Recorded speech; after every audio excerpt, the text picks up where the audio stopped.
بسم اللہ الرحمن الرحیم۔ ناظرین، آپ نے یہ تو سنا ہوگا، شاہ سے زیادہ شاہ سے وفاداری، اور اس کی زندہ مثال پنجاب حکومت سامنے آئی ہے۔ اس کی طرف سے ایک قرارداد تیار کی گئی ہے جو پنجاب اسمبلی میں جمع بھی کروا دی گئی ہے۔ یہ قرارداد 27ویں آئینی ترمیم کے حق میں جمع کروائی گئی ہے۔ پنڈ اجے وسیا نہیں، وہ پہلے ہی پہنچ گئے۔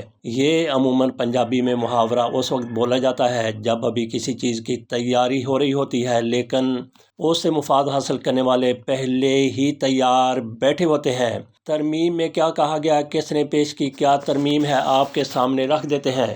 ترمیم نہیں بلکہ قرارداد۔ پنجاب اسمبلی میں 27ویں آئینی ترمیم کے حق میں قرارداد جمع کروا دی گئی۔ یہ قرارداد پاکستان مسلم لیگ نون کی رکن اسمبلی ہینا پرویز بٹ نے جمع کروائی ہے۔ قرارداد کے متن کے مطابق یہ ایوان 27ویں آئینی ترمیم کی مکمل حمایت کرتا ہے اور اسے ادارہ جاتی استحکام اور شفافیت کی ضامن قرار دیتا ہے۔ یہ ایوان اس امر پر زور دیتا ہے کہ لوکل گورنمنٹ کو آئینی تحفظ فراہم کیا جائے تاکہ کوئی بھی نظام بلدیات پر شب خون نہ مار سکے۔ متن میں کہا گیا ہے کہ ایوان نے آئینی عدالت کے قیام کے فیصلے کو بھی خوش آئند قرار دیتے ہوئے کہا ہے کہ ترمیم سے عدلیہ کی آزادی اور غیر جانبداری کو مزید تقویت ملے گی۔ یہ ایوان تسلیم کرتا ہے کہ ترمیم سے صوبائی خود مختاری اور وفاقی توازن مضبوط ہوگا، جبکہ الیکشن کمیشن کو مزید خود مختار اور مضبوط ادارہ بنایا جا رہا ہے۔ قرارداد میں اس بات کا بھی اعتراف کیا گیا ہے کہ یہ ترمیم کوئی انقلاب نہیں بلکہ ادارہ جاتی ارتقاء ہے اور وزیر اعظم پاکستان کو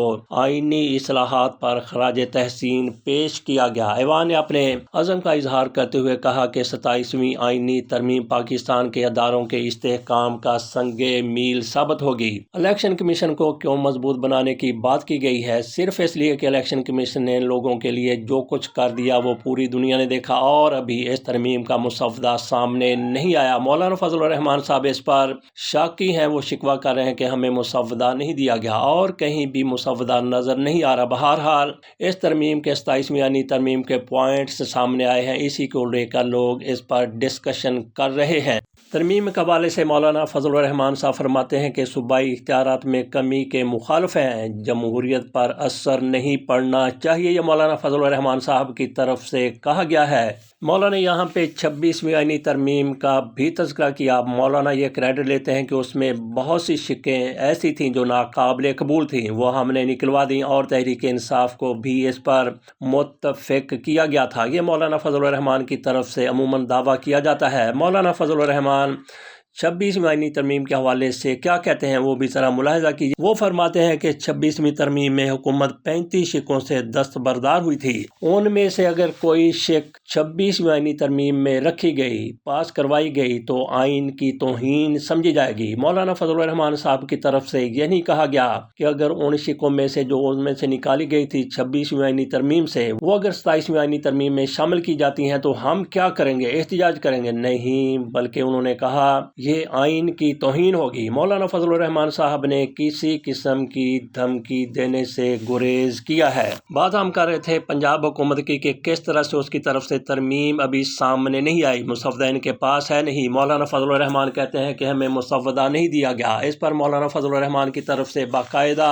شکوہ کیا گیا کہ ہمیں مسودہ نہیں دیا گیا، تو پنجاب اسمبلی والے کیسے اس کے حق میں قرارداد لے کے آ رہے ہیں؟ اسی کو کہتے ہیں شاہ سے زیادہ شاہ سے وفاداری۔ مریم نواز شریف صاحبہ کے حوالے سے بات کر لیتے ہیں۔ وہ ایک اور طویل دورے پر پاکستان سے باہر چلی گئی ہیں۔ وہ گئی ہیں برازیل، وہاں پہ کوپ کانفرنس میں شرکت کریں گی۔ جاتے ہی انہوں نے لندن میں بھی اسٹے کیا، وہاں پہ ان کی طرف سے جو کچھ کہا گیا وہ آپ کے سامنے رکھتے ہیں۔ مریم کہتی ہیں ٹورزم ماحولیات بہتری کے لیے خاطر خواہ ہم نے کام کی ہے، سموگ میں کمی کے اقدامات دنیا تسلیم کر رہی ہے۔ چلے محترمہ کو اگر یہ خوش فہمی ہے کہ ان کے اقدامات سموگ کے حوالے سے، سموگ کو ختم کرنے کے حوالے سے دنیا تسلیم کر رہی ہے، تو آپ بھی تسلیم کر لیجئے، کیونکہ لاہور میں سموگ پہلے دن کی طرح ہی بلکہ ہر روز اس میں اضافہ ہوتا چلا جا رہا ہے۔ ایک موقع پر تو ہم دلی سے بھی کوئی دوگنا آگے تھے۔ بہرحال مریم نواز شریف صاحبہ کہتی ہیں کہ ہمارے اقدامات جس طرح سے عمران خان دعویٰ کرتے ہیں کہ ان کے کرونا کے حوالے سے انتظامات کو پوری دنیا نے تسلیم کیا تھا اور اپنے اپنے ملک میں اس کی طرح ہی کے انتظامات کر کے کرونا سے نجات حاصل کی تھی، اور عمران خان کے دعوے میں کسی قسم کا کوئی شک بھی نہیں ہے۔ بہت سے ممالک نے پاکستان کو سراہا تھا، لیکن ماحولیات کے حوالے سے مریم نواز شریف صاحبہ کانفرنس میں شرکت کرنے کے لیے گئی ہیں۔ وہ کہتی ہیں کہ اسموگ کا ہم نے خاتمہ کیا ہے۔ کتنا خاتمہ کیا ہے، بہرحال اس پر مزید بات نہیں کرتے۔ وہ کہتی ہیں کہ پہلی مرتبہ پنجاب COP30 کانفرنس میں بطور مبصر نہیں بلکہ باقاعدہ طور پر شریک ہو رہا ہے۔ جیسا کہ ہم نے پہلی خبر میں آپ کو بتایا کہ پاکستان میں کس طرح سے آج 27ویں آئینی ترمیم کے حوالے سے معاملات چل رہے ہیں، اور مریم نواز شریف صاحبہ سارے جھیڑے بکھیڑے چھوڑ کر دورے پر چلی گئی ہیں۔ اسی طرح سے شہباز شریف صاحب بھی آذربائیجان کے دورے پر ہیں۔ گویا ان کو باقی بہت سے لوگوں کی طرح بلکہ بااختیار لوگوں کی طرح یقین ہے کہ یہ ترمیم بڑی آسانی کے ساتھ پاس ہو جائے گی، منظور ہو جائے گی، اور کسی کو شک بھی نہیں ہونا چاہیے۔ 27ویں آئینی ترمیم کے حوالے سے جماعت اسلامی کا حیران کن، جسے آپ کہیں گے کہ ناقابل یقین موقف سامنے آیا۔ ان کی طرف سے کہا گیا ہے کہ 27ویں ترمیم انصاف اور آئین کو کمزور کرنے کی کوشش ہے۔ حافظ نعیم صاحب بڑی دور کی کوڑی لائے ہیں، انہوں نے اس کی سخت مخالفت کی ہے، بظاہر یہی نظر آتا ہے۔ جہاں وہ کہہ رہے ہیں کہ 27ویں ترمیم انصاف اور آئین کو کمزور کرنے کی کوشش ہے، اسے انہوں نے سازش نہیں کہا بلکہ کوشش کہا ہے، اور اس کوشش کی عملی طور پر مخالفت کرتے ہوئے وہ نظر نہیں آ رہے، بلکہ لگتا ہے کہ وہ اندر سے کہہ رہے ہیں کہ ہم تمہارے ساتھ ہیں۔ PI کے حوالے سے بات کر لیتے ہیں، جو ہمیشہ ہی مفلوج رہی ہے۔ اس کی پورے دن میں جتنی فلائٹس ہوتی ہیں، کبھی آدھی اڑتی ہیں، کبھی آدھی سے کم اڑتی ہیں، کبھی ایسا بھی ہوا ہے کہ ساری کی ساری پروازیں منسوخ ہو جاتی ہیں۔ آج بھی ایسا ہی ہوا ہے، کہا گیا ہے کہ PIA ایئر کرافٹ انجینئرز کی ہڑتال جاری ہے اور 14 پروازیں منسوخ ہو گئی ہیں۔ پروازوں کی تاریخ کا دورانیہ 13 گھنٹے ہو گیا۔ کراچی، ملتان، اسلام آباد، پشاور، فیصل آباد اور لاہور سے جانے والی پروازیں منسوخ ہوئی ہیں۔ ایئر کرافٹ انجینئر تنخواہوں میں اضافہ نہ ہونے پر احتجاج کر رہے ہیں۔ سوسائٹی آف ایئر کرافٹ کے صدر اور سیکرٹری کو برطرف کر دیا گیا ہے، بجائے اس کے کہ ان کے مطالبات پر کوئی ہمدردی سے غور کیا جاتا۔ ان کی برطرفیاں شروع ہو گئی ہیں اور ان کی طرف سے کیسے اپنی تنخواہوں میں اپنی مراعات میں اضافے کا مطالبہ کیا جا رہا ہے۔ جب آپ پارلیمنٹرین اپنی مراعات میں اپنی تنخواہوں میں کئی سو گنا، ایک نہیں بلکہ کئی 100%، 1 2 4 10 20% نہیں بلکہ کئی 100% اضافہ کر لیں گے، تو پھر باقی سرکاری ملازمین یا نیم سرکاری ملازمین ایسے مطالبے سامنے رکھیں گے تو پھر تکلیف نہیں ہونی چاہیے۔ جس طرح سے چیئرمین سینٹ اور اسپیکر قومی اسمبلی کی تنخواہ جو 2.5 3 لاکھ یا 4 لاکھ روپے تھی، اس کو بڑھا کر 22 لاکھ روپے کر دیا گیا۔ اسی طرح سے پارلیمنٹرین کی تنخواہیں بھی 3-4 گنا زیادہ اضافہ پا چکی ہیں۔ تو اس ملک میں جہاں پہ اتنی زیادہ مراعات دی جا رہی ہیں اشرافیہ کو، وہاں پہ اگر عام انجینئر، عام ملازم، سرکاری یا نیم سرکاری اداروں کے ملازمین اپنی تنخواہوں میں اپنی مراعات میں اضافے کی بات کرتے ہیں، تو پھر اتنی زیادہ تکلیف نہیں ہونی چاہیے کہ پورے کے پورے PI کو مفلوج کر کے رکھ دیا جائے۔ مسافر پریشان ہیں۔ انجینئر کو بھی سمجھانے کی، ان کو بتانے کی ضرورت ہے کہ آپ نے کس طرح سے پورے PIA کو مفلوج کر کے رکھ دیا۔ احتجاج آپ کرتے رہتے، لیکن اس کے ساتھ ساتھ پروازوں کا سلسلہ بھی چلنا چاہیے تھا۔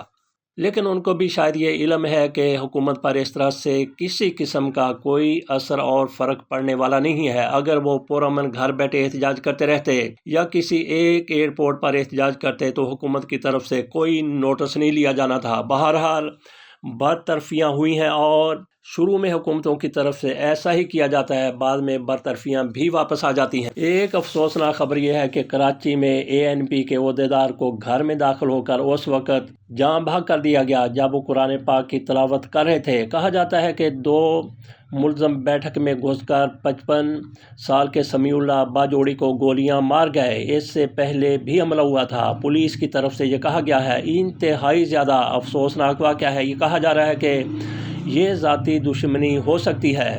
ادھر یہ خبر بھی سامنے آئی ہے کہ 9 مئی کیسز میں سنی اتحاد کونسل کے سربراہ حامد رضا کو گرفتار کر کے جیل منتقل کر دیا گیا ہے۔ سابق رکن قومی اسمبلی پشاور سے اسلام آباد آ رہے تھے، اسلام آباد میں پولیس نے پکڑ لیا۔ انسداد دہشت گردی عدالت نے جیل بھجوانے کا حکم دیا۔ حامد رضا کی گرفتاری نہیں ہوئی، انہوں نے سرنڈر کیا ہے، ان پر الزام بے بنیاد ہے۔ یہ بیرسٹر گوہر کی طرف سے کہا گیا ہے کہ ان کے وارنٹ جاری ہوئے تھے، انہوں نے خود گرفتاری دی ہے۔ حامد رضا صاحب آج تک قومی اسمبلی کے ممبر ہیں، کل ہو سکتا ہے کہ ان کی رکنیت بھی ختم ہوتی چلی جائے۔ ایک اور بھی افسوسناک خبر یہ ہے کہ جعفر ایکسپریس کی آمد و رفت 9 سے 12 نومبر تک معطل رکھنے کا فیصلہ کیا گیا ہے۔ یہ دہشت گردی کے حوالے سے ایسے اقدامات کیے جاتے ہیں۔ بلوچستان میں جیسے ہی دہشت گردی کی لہر تھوڑی سی اوپر جاتی ہے تو سب سے پہلے اس کا نشانہ جعفر ایکسپریس ہی بنتے ہیں۔ اس کے ساتھ اجازت دیجیے، اللہ حافظ۔